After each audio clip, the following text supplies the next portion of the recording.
je suis née à Paris. Pendant la guerre, j'étais placée chez mes grands-parents, parce que mes parents étaient sinistrés total.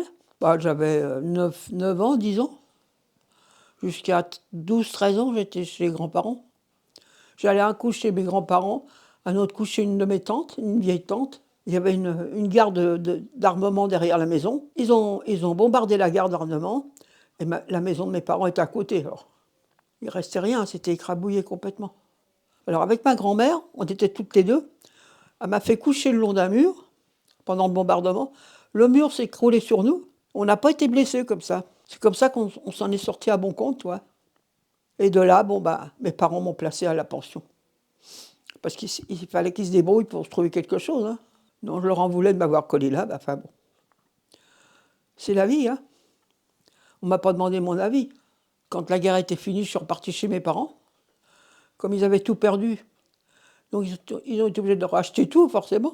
Et puis c'est de là que j'étais en pension. Ils m'adoraient, alors c'est vrai, je ne peux pas dire, tout le monde m'adorait. Hein. J'ai toujours été bien traitée. Par contre, je n'avais pas le droit d'aller fréquenter les petits garçons, les petites filles autour de moi.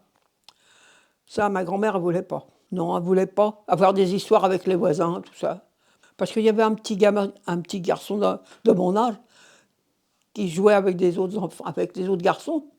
Il a reçu un caillou dans l'œil, donc il a perdu son œil. À la suite de ça, ça a été terminé. J'avais plus le droit d'aller avec eux. Hein. Puis j'étais habituée d'être toute seule. J'ai toujours été toute seule.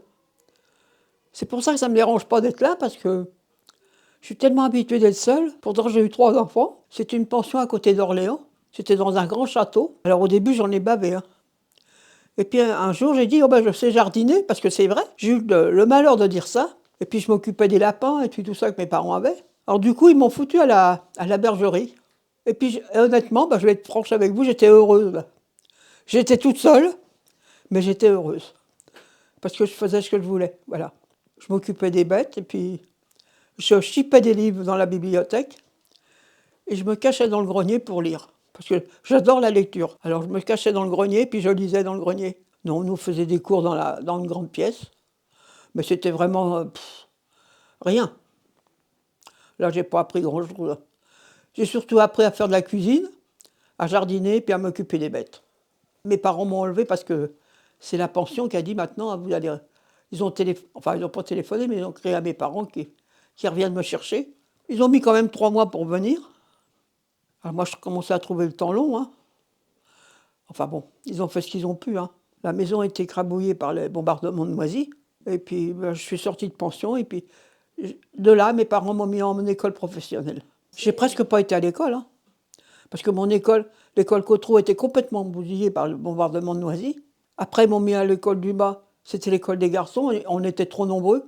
On nous a recollés dans une 3e école, parce qu'il y avait trop d'enfants. Hein. À part le bombardement de Noisy, j'ai entendu parler de la guerre dans tous les sens, mais à part le bombardement, c'est tout. Hein. Moi, j'adorais danser. Quand j'ai eu l'âge d'aller danser, je mettais mes chaussures dans les sacoches de mon vélo.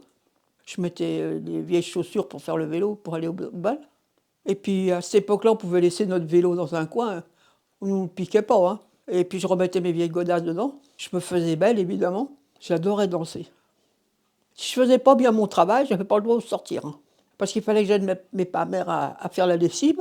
Ou alors mon père me disait, tu vas aller désherber les carottes. Ça, c'était la corvée parce qu'il y avait des tout petits orties. Je vais vous dire que les orties, ça pique. Hein. Ils n'étaient pas hauts, mais ça piquait. Au début, ma mère venait avec moi. Et puis, ça a duré qu'un temps. Hein. Elle m'a dit, écoute, ça te fait rien d'y aller toute seule? Je dis non, je m'en fiche. J'avais pas peur. Alors j'y allais toute seule. Les garçons m'invitaient à danser. Hein. Non, on dansait pas tout seul. Hein. Non, ça se faisait pas à cette époque-là. Maintenant, je vois qu'ils dansent tout seuls, ils ont raison. Mais à cette époque-là, les garçons venaient nous inviter à danser. Alors donc, je dansais toute la nuit. Je galopais pas les garçons. Hein. Moi, j'allais danser pour le plaisir de danser. Hein. C'est pas qu'ils m'intéressaient pas, les garçons. J'avais rien contre, hein, mais je m'en foutais. Moi, j'aurais voulu apprendre le dessin. Au lieu de me mettre au fleuret et plumes, moi, j'avais demandé à mes parents de me mettre dans une école à dessin. Et j'étais fille unique. Ils n'ont pas voulu parce qu'il fallait payer. Alors que les fleurs et plumes, c'était gratuit. Donc, ils m'ont collé en fleurs et plumes. Je n'y pense plus maintenant. Au début, oui. Au début, j'ai regretté, mais à cette époque-là, on ne discutait pas avec les parents, hein. Le premier métier, j'ai été dans à une grande pharmacie. On triait des petites ampoules pour voir s'il y avait quelque chose dedans. Ça a duré 1 mois ou 2. Et puis après, je suis réussi à rentrer dans comment ça s'appelle, une scierie. Alors, je travaillais avec des hommes, qui étaient très gentils d'ailleurs, et jamais j'ai eu un geste déplacé, hein. J'ai travaillé pour plusieurs années là. C'est là que j'ai connu mon mari d'ailleurs. Bah, c'est-à-dire que ma mère, elle a travaillé avec moi. Enfin, elle travaillait avec moi, dans la même usine. Donc elle le connaissait. Un jour, il est venu, elle me dit, bah, invite-la à manger, on va manger ensemble. Puis c'est comme ça qu'ils ils ont fait connaissance. Bah, il avait une drôle de famille, hein. Il a sa mère qui était un peu bizarre. Ça me faisait un peu peur même là. Et son père, il était sourd de la guerre 14, mais complètement sourd, hein. Honnêtement, je ne les ai pas fréquentés, pour ainsi dire. On a eu une invasion de rats, et mon mari a été malade. Alors nous, on a déduit que c'était les rats. Alors il a été à l'hôpital, hein. Et puis, du coup, on est parti. On s'est cherché autre chose. Et c'est à la suite de ça qu'on est venu à Launay, en Normandie. On ne pouvait pas rester dans ce fourbi-là avec les rats, hein. Il n'avait plus d'estomac. On était obligé de complètement. Ils ont commencé à y enlever le quart. Après, et à la fin, ils ont enlevé complètement l'estomac. Et puis, bah, il est mort avec ça, hein. J'ai fait des hémorragies. Et ils m'ont emmené à l'hôpital, évidemment. J'ai demandé à ma fille de venir. J'ai dit, écoute, je suis pas bien. J'ai les ouvriers qui sont à la maison. Est-ce que tu peux venir parce que vraiment, j'étais pas bien. Puis quand elle m'a vu dans l'état que j'étais, elle a appelé les pompiers. Ils m'ont amené tout de suite à l'hôpital de Bernay. Et depuis, je ne suis pas retournée à la maison. Parce que de l'hôpital, je suis restée un mois, peut-être plus, je sais pas, je me rappelle plus. Et je suis rentrée fin juin ici.